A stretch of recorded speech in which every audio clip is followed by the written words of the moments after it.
Esta es la historia de un melón. Sí, un melón como yo. Hola. Pero también es una historia sobre nuestro planeta, sobre la tierra que nos alimenta y sobre las personas que la trabajan. Una historia que empieza cuando abrimos el melón. ¿A qué sabe? En los meses cálidos del año, los melones saben a proximidad, porque los cultivamos en nuestro entorno en su temporada. Pero ¿qué pasa cuando termina el calor y bajan las temperaturas? ¿De dónde salen los melones que seguimos viendo en los supermercados y fruterías durante todo el año? El viaje de estos melones empieza en algún país muy lejano, como por ejemplo Senegal.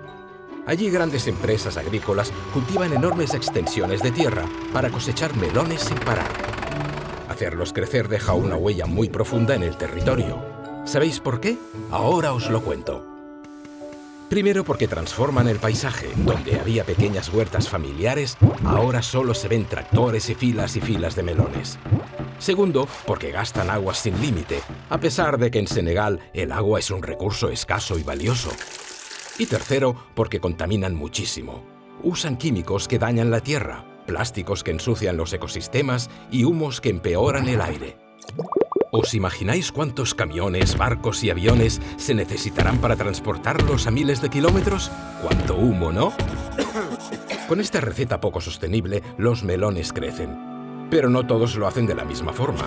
Solo los que tengan el mejor tamaño, aspecto y resistencia podrán zarpar hacia Europa. El resto, aproximadamente la mitad, terminará su viaje donde lo empezó, en el campo senegalés.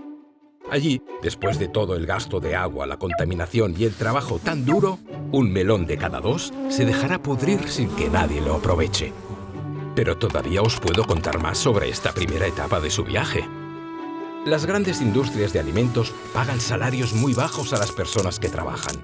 Por eso, la gente del campo se empobrece. Al final, muchas personas se ven obligadas a migrar a otros lugares en busca de una vida mejor.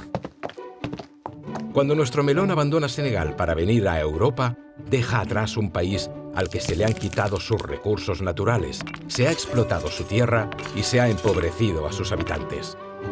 El melón viajará por mar, tierra y aire y contaminará durante miles de kilómetros para terminar en el plato de alguien que podría comerse cualquier otra fruta de temporada y cultivada mucho más cerca. Pero los melones no somos los únicos que vivimos una historia como esta. Hay muchos otros cultivos de alimentos que provocan consecuencias parecidas, solo para que en los supermercados haya frutas exóticas como la piña o alimentos kilométricos fuera de su temporada. Cuando sabes todo esto, hay alimentos que ya no saben tan bien. Cada año se desperdician 1 de cada 3 productos del campo, y 8 de cada 10 personas productoras viven la pobreza y pasa hambre.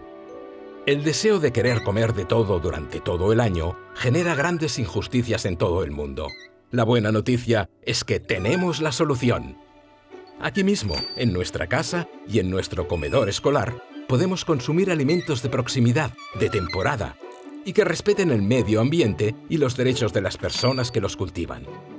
Así, iniciamos un viaje mucho más justo, saludable y sostenible hacia el futuro.